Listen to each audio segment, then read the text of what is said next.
Hello friends, I am Komal Balala. 5 days GK capsule की series में आज हम देखेंगे 11th सितंबर से लेके 15th सितंबर तक का करंट अफेयर्स। उससे पहले आज हम एक पॉजिटिव थॉट के साथ शुरुआत करते हैं। आज का थॉट है arise awake and stop not till the goal is reached. Okay, as you all know UPSC CSC का एग्ज़ाम 4 अक्टूबर को है।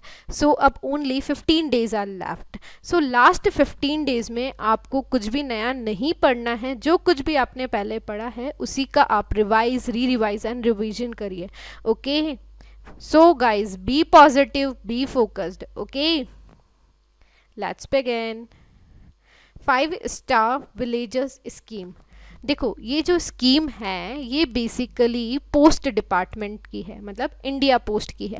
एक्चुअली इनका जो मोटो है कि जो गाँव में स्कीम्स नहीं पहुंच पाती है तो पोस्टल स्कीम्स को रिमोटेस्ट ऑफ द एरियाज तक पहुंचाना है। मतलब जो बिल्कुल कॉर्नर एरिया है ना वहाँ तक पहुंचाना है, गाँव तक पोस्टल स्कीम्स को पहुंचाना है। ओके, तो it aims to ensure universal coverage of flagship postal schemes in rural areas of the country. इसके 3 कंपोनेंट्स हैं जो कि इंपॉर्टेंट है। देखो कौन कौन से हैं। Product and service availability, second product and service publicity, and the third one is product and service marketing. Okay, under the scheme branch office जो होगा ना वो एम्पावर्ड टू फंक्शन एज क्या हो जाएगा, वन स्टॉप शॉप होगा, जिसमें सारे के सारे पोस्ट ऑफिस रिलेटेड नीड जो है विलेजर्स की वो वहाँ मिल जाएगी। कौन कौन सी स्कीम्स ये कवर कर रहे हैं। सेविंग बैंक अकाउंट की जो स्कीम होती है वो, RD accounts, recurring deposit account जिसे कहा जाता है, नेशनल सेविंग सर्टिफिकेट्स केवीपीस मतलब किसान विकास पत्र सर्टिफिकेट्स, ये सारे। ओके, सुकन्या समृद्धि अकाउंट और पीपीएफ अकाउंट्स, सेकेंड हो गया। Then the third one is funded post office saving account, linked India post payment bank account. Fourth है postal life insurance policy and rural postal life insurance policy. Fifth one is Pradhan Mantri Suraksha बीमा योजना account and प्रधानमंत्री जीवन ज्योति बीमा योजना account. Okay, अब ये जो rating होगी ना, देखो 5 स्टार रेटिंग कब मिलेगी, एक स्कीम की रेटिंग 1 स्टार के इक्वल है। जैसे किसी विलेज में 4 स्कीम्स इम्प्लीमेंट कर दी, जो अबाउ लिस्ट है उसमें से 4 अगर इम्प्लीमेंट हो गई है तो उस विलेज को, उस गांव को 4 स्टार का स्टेटस दिया जाएगा। जैसे अभी अपन इलेक्ट्रिक प्रोडक्ट्स में देखते हैं ना, ये जो एसी है ये 3 स्टार है, या फ्रिज जो है वो 4 स्टार है। उसी टाइप से अगर किसी गांव में 3 स्कीम्स इम्प्लीमेंट हो रही है तो 3 स्टार, और अगर 4 हो रही है स्कीम्स तो 4 स्टार, और पांचों की पांचों हो गई तो 5 स्टार।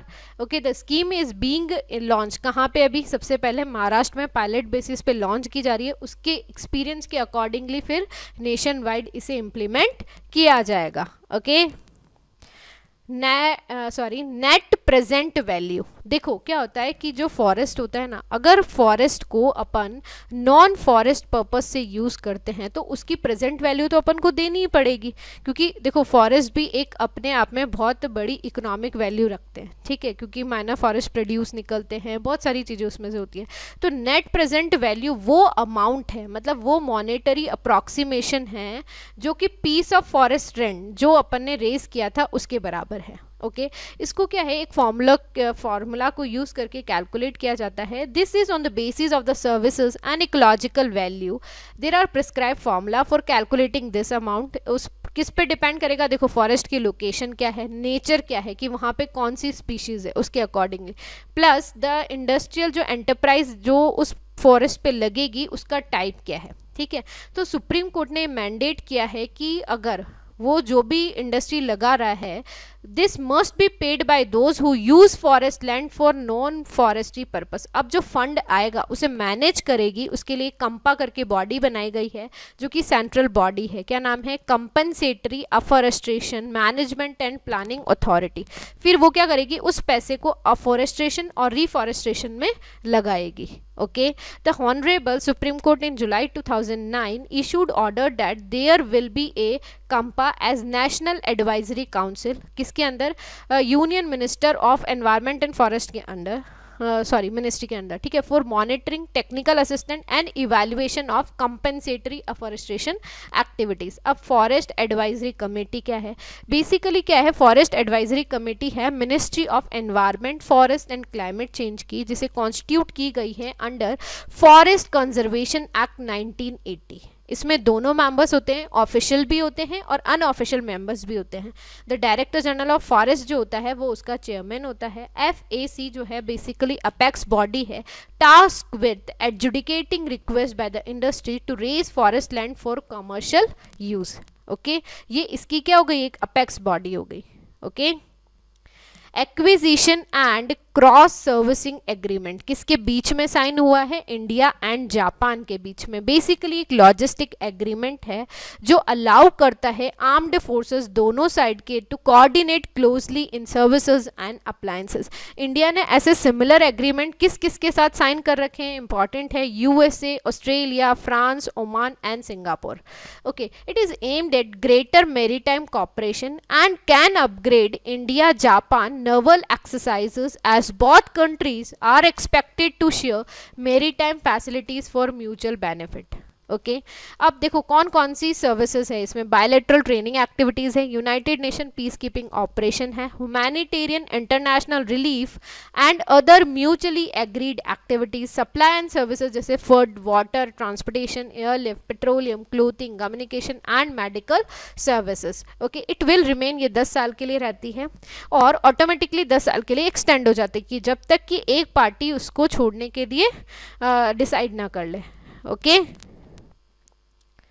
प्रोजेक्ट 17A देखो क्या है कि प्रोजेक्ट 17A के तहत जो युद्ध पोत होते हैं ना वो शिप मतलब युद्ध पोत शिप बनाई जाती है। ठीक है, तो इसमें 3 जैसे नीलगिरी है ऐसे पहले बनाई थी, तो अभी इन्होंने रिसेंटली 3rd शिप बनाई है, 2 ऑलरेडी बना चुके हैं। तो Indian navy had laid the keel of the 3rd ship yard 12653 of the prestigious project 17A class shield frigates. युद्ध पोत मतलब जैसे शिप जो होती है ना, युद्ध पोत है वो। Okay, project 17A class frigates are being built using, एक तो इसकी खासियत ये है कि सारी की सारी जो स्टील है वो इंडिजिनसली डेवलप्ड स्टील का यूज़ किया जाएगा, fitted with weapons and sensors along with integrated platform management system.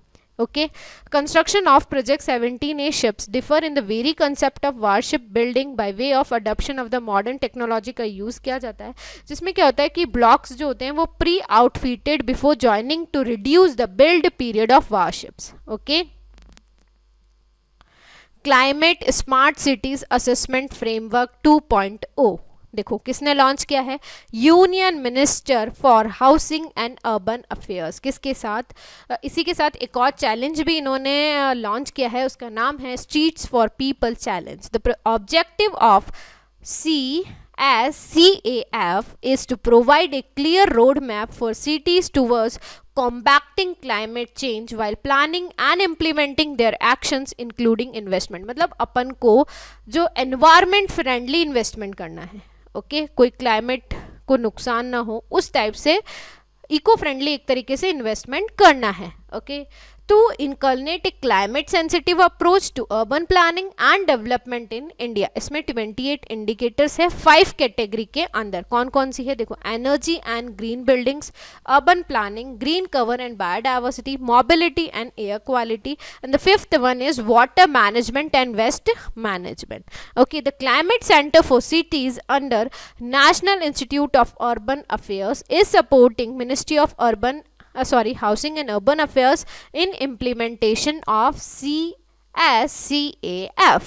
Okay, SAROD ports देखो यूनियन शिपिंग मिनिस्ट्री जो है उसने रिसेंटली एक पोर्टल लॉन्च किया है, किसकी वर्चुअल सेरेमनी के थ्रू। उसका नाम है SAROD port, society for affordable redressal of disputes ports. ठीक है। तो जो भी मैरीटाइम जो डिस्प्यूट्स होते हैं ना, उनको फेयर मैनर में रिजॉल्व करना है, अफोर्डेबल रिजोल्यूशन उसका प्रोवाइड करना है, टाइमली रिजोल्यूशन प्रोवाइड करना है। तो बेसिकली सरोड पोर्ट जो है उसे एस्टैब्लिश किया है अंडर सोसाइटीज़ रजिस्ट्रेशन एक्ट 1860। उसके दो ऑब्जेक्टिव है, affordable and timely resolution of disputes in fair manner, and the second one is enrichment of dispute resolution mechanism with the panel of technical experts as arbitrators. अब इसमें member कौन कौन होंगे? Indian port association के members भी होंगे, as well as Indian private ports and terminals association, दोनों के मेंबर्स इसमें होंगे। अब सरोड पोर्ट्स जो है वो एडवाइस करेगा, असिस्ट करेगा in settlement of disputes through arbitration in the maritime sector. उसमें port and shipping sector in major port trust हो गया, नॉन मेजर पोर्ट्स हो गए including private ports, jetties, terminals and harbours. Okay, the SAROD port is similar to provision available in highway sector. जैसे highway में SAROD roads करके है जो कि NHAI ने बनाया है, सिमिलर वे में ये काम करेगा। डिस्प्यूट रिजोल्यूशन मैकेनिज्म क्या है? जनवरी 2018 में यूनियन कैबिनेट अप्रूव किया था amendment in the model concession agreement which envisages constitution of SAROD ports as dispute resolution mechanism for PPP projects in the major ports. Okay, living planet report 2020। देखो कौन release करता है इसे? World wild life fund release करता है। तो अभी जो आई है वो 2020, हर 2 साल में रिपोर्ट रिलीज की जाती है। इसमें ये बताया जाता है कि टोटल जो ग्लोबल वाइल्ड लाइफ पॉपुलेशन है वो कितनी कम हुई है। ओके, तो जो इस साल की रिपोर्ट आई है उसने बताया है कि reduction of 68% in the global wild life population between 1970 and 2016। 75% जो अर्थ का आइस फ्री लैंड सरफेस है वो ऑलरेडी बीन सिग्निफिकेंटली ऑल्टर्ड हो गया है, जिसमें कि मोस्ट ऑफ द ओशंस जो है वो पॉल्यूटेड हो गए, and more than 85% of the areas of wetland has been lost during this period. अब रिपोर्ट्स की कुछ हाइलाइट्स है। ये जो रिपोर्ट्स होती है ना, एक्चुअली आप इसे ऐसे में कोट्स कर सकते हैं, अपने आंसर राइटिंग में कोट्स कर सकते हैं, और कभी कभार क्या होता है कि प्रीलिम्स में ना जो होता है ना, which of the following statements are true about this thing, उस वे में क्वेश्चंस आ जाते हैं। Okay, so the most important direct driver of biodiversity loss in the last several decades has been land use change. अब जो land use pattern में change हुआ है उससे सबसे ज़्यादा biodiversity loss हुआ है। Okay, primarily the conversion of pristine habitats into agricultural system. अब the highest biodiversity loss due to land use change globally सबसे ज़्यादा कहाँ है? Europe and central Asia, almost around 57.9%, then North America 52.5%, then Latin America 51.2%, Africa 45.9%, and the Asia 43%. Largest wildlife population loss कहाँ पे हुआ है? Latin America में, alarming है 94%. One of the most threatened biodiversity globally जो है वो फ्रेश वाटर बायोडाइवर्सिटी है। ओके, मतलब ओशन और फॉरेस्ट से भी ज़्यादा जो डिक्लाइनिंग वे में है वो फ्रेश वाटर है। Okay, almost 98% of global wetlands have been lost since 1700, and global mapping has recently revealed the extent to which humans have altered millions of kilometers of rivers.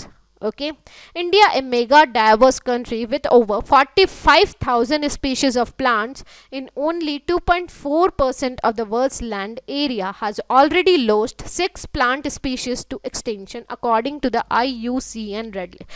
मतलब अपन already अपनी 6 plant species को खो चुके हैं। Okay, bradykinin storm. देखो अभी क्या है कि कोविड-19 के जो पेशेंट है उनकी हालत कुछ की बहुत बुरी होती जा रही, तो डिफरेंट जो है इन पे रिसर्च चल रही है कि एक्चुअली क्या है कि पता नहीं चला है कि किस वजह से। कोई बोलता है लंग्स तो है ही इन्फेक्टेड, बट लंग्स में भी अलग अलग स्टेजेस हैं। ओके, तो एंजाइम्स पे डिफरेंट अभी भी रिसर्च चल रही है। तो ऐसे ही एक न्यू रिसर्च पता चला है कि कुछ जो सीवियर पेशेंट के सैंपल लिए गए थे उनका एनालाइज किया गया, तो उसमें पता चला कि ब्रैडीकिनिन स्ट्रॉम करके एक फिनोमेना है वो शो हुआ है। अब बेसिकली जो SARS-CoV-2 ये कोविड का वायरस है वो एक ह्यूमन एंजाइम को यूज़ करता है जिसका नाम है ACE2। उसके थ्रू वो क्या करता है कि सेल में चला जाता है। ओके होस्ट का जो सेल होता है उसके अंदर वो ACE2 एंजाइम के थ्रू एंटर हो जाता है।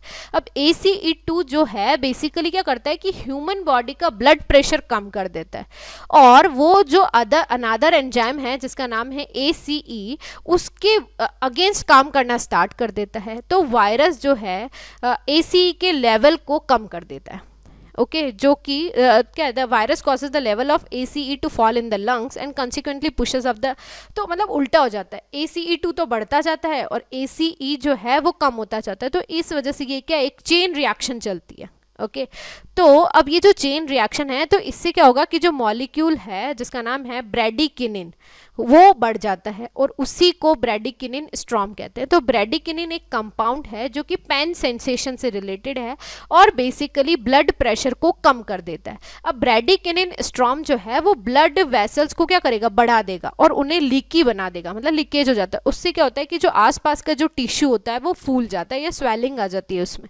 तो इससे क्या होता है कि जो ब्रैडिकिनिन स्ट्रॉम है वो लीकेज को इंड्यूस कर देता है लंग्स के अंदर। कन्फाइंड विद द एक्सेस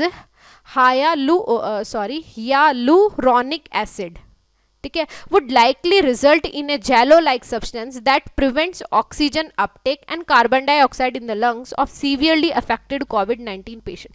अपन सब देखो अभी सब जगह ऑक्सीजन की डिमांड बढ़ गई है, ठीक है, वेंटीज नहीं है अपन लोगों के पास, तो वो यही चीज़ है, क्या है कि एक्चुअली ये लंग्स में चला जाता है। जैसे ये जो ब्रैडिकिनिन स्ट्रॉम है ये लीक फ्लूइड जो हो रहा है ना, जो ब्लड वेसल एक्सपांड हो रही है फिर जो लीकेज हो रहा है, तो सराउंडिंग टिश्यू का लीकेज जैसे ही होता है वो लंग्स में चला जाता है। तो जो एक्सेस के एसिड बढ़ जाता है, एक जेलो लाइक सब्सटेंस जो होता है वो आ जाता है। तो उससे क्या होगा कि मतलब जैसे पानी भर जाना टाइप से जो सिचुएशन होती है ना, तो उससे ऑक्सीजन तो कम हो जाता है। ओके ऑक्सीजन अपटेक है ना, जैसे वो ऑक्सीजन लेने में उनको रोकता है, ठीक है, that prevents oxygen uptake and carbon dioxide in the lungs of severely affected कोविड-19 patient. This rapid accumulation of fluid in the lungs of patients sometimes makes even the most sophisticated intensive care including ventilators infutile। देखो okay अब knowing the mechanism, अब उनको पता चल गया, जैसे जैसे रिसर्च चल रही है, अगर उनको पता चल गया है कि ब्रैडिकिनिन स्ट्रॉम हो रहा है तो डॉक्टर्स क्या डायरेक्ट उसी को टारगेट करेंगे ना, तो ये चेन रिएक्शन को तोड़ेंगे। तो इस वजह से कोविड-19 के जो इस इफेक्ट्स आ रहे हैं या जो डेथ्स बढ़ रही है उसको भी रोका जा सकता है इस पर रिसर्च करके। ओके तो ब्रैडिकिनिन स्ट्रॉम किससे रिलेटेड है, ये कैसे होता है, उस सब के बारे में यहाँ लिखा गया है। Okay business reform action plan, देखो क्या होता है कि जैसे ईज ऑफ डूइंग बिजनेस है, ठीक है, वर्ल्ड बैंक जो रिलीज करता है, उसी टाइप से इंडिया में state wise ease of doing कैसी है उसकी रैंकिंग के लिए ये प्लान बनाया गया है। तो department for promotion of industry and industrial trade जो कि अंडर आता है ministry of commerce and industry, उसने 4th एडिशन रिलीज किया है ease of doing business ranking based on the state business reform action plan. उसमें इस बार जो टॉप पे है वो है Andhra Pradesh, second one is UP, third one is Telangana, fourth MP and Jharkhand, और वर्स्ट परफॉर्मर्स है त्रिपुरा, सिक्किम, उड़ीसा। अब ये जो बिजनेस रिफॉर्म एक्शन प्लान है ये 2015 में लॉन्च किया गया था, इसके अंदर 80 रिफॉर्म की लिस्ट है, ठीक है, और 19 स्टेट डिपार्टमेंट इसे इम्प्लीमेंट कर रहे हैं। This reforms cover 12 business regulatory area जैसे एक्सेस टू इन्फॉर्मेशन हो गया, single window system, labour, environment etcetera. अब इसका ऑब्जेक्टिव क्या है, encourage a healthy competition between states. Okay तो क्या होगा कि ज़्यादा से ज़्यादा इन्वेस्टमेंट आएगा और ईज ऑफ डूइंग बिजनेस जो है वो बढ़ जाएगा। इसके अंदर अभी 22 स्टेट्स एंड 3 यूटीज ने पार्ट लिया था।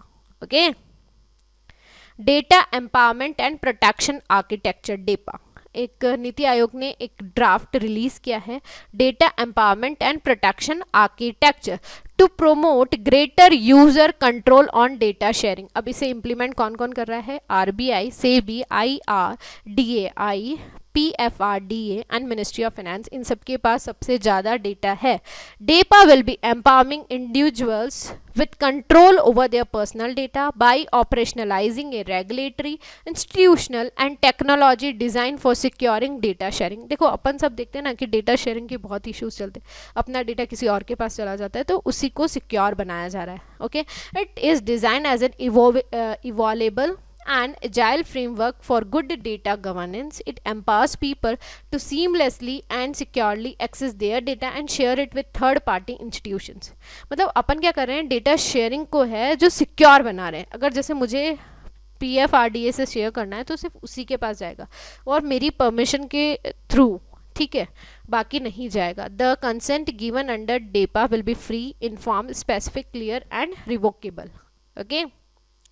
रोगन आर्ट. देखो रोगन आर्ट जो है यूपीएससी क्या है कि इस टाइप के जो एकदम से यूनिक से होते हैं ना वो क्वेश्चन पूछ लेती है. तो वो न्यूज़ में इसलिए रहा है क्योंकि अभी कोविड की वजह से इसकी हालत बहुत बुरी हो गई है. तो ये पर्शिया इसका ओरिजिनेशन है और अभी कच्छ में प्रिवलेंट है लास्ट 300 ईयर्स से. ओके.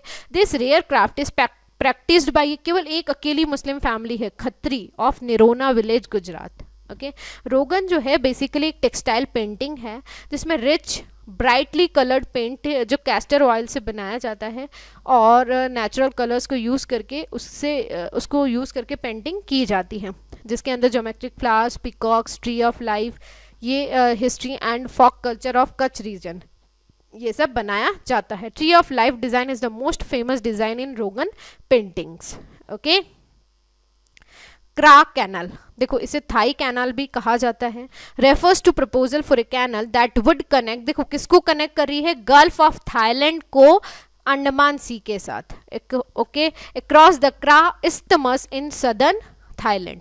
तो क्रा कैनल किसको कनेक्ट कर रही है, gulf of Thailand with the Andaman sea. ये क्वेश्चन आ सकता है. इसी को थाई कैनाल भी कहा जाता है और क्रा इस्थमस भी कहा जाता है. Idea of canal at the site has been propose since 16th century and in modern time since the 1930 से चल रहा है, बट कभी मेटेरियलाइज हुआ ही नहीं due to high cost, environmental repercussions and geo strategic obligation. अब कैनाल क्या है, एक अल्टरनेटिव रूट प्रोवाइड करेगी through the straits of Malacca and shorten transit कर देगी 1200 किलोमीटर से.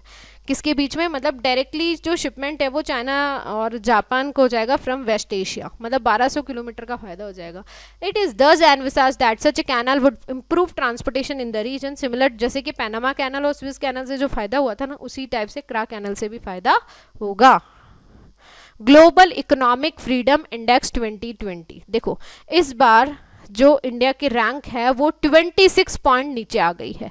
लास्ट ईयर 79th रैंक थी, इस बार अपनी रैंक है 105 आउट ऑफ 162 कंट्रीज. ओके. तो ये अभी रिसेंटली जो economic freedom of the world 2020 report आई है उसने रिलीज़ किया है. द रिपोर्ट कौन प्रिपेयर करता है, कनाडा का Fraser Institute in collaboration with New Delhi based think tank Centre for Civil Society. Basically ये रिपोर्ट ये मेजर करती है कि इकोनॉमिक फ्रीडम कितना है, या ability of individuals to make their own economic decisions in a country, कि आप मतलब पॉलिसीज और इंस्टीट्यूशन जो है कंट्री के उनको एनालाइज करके, मतलब मेरे पास मेरी कितनी एबिलिटी कि मेरे खुद के इकोनॉमिक डिसीजन में ले सकता हूँ, उसको ये मेजर करती है.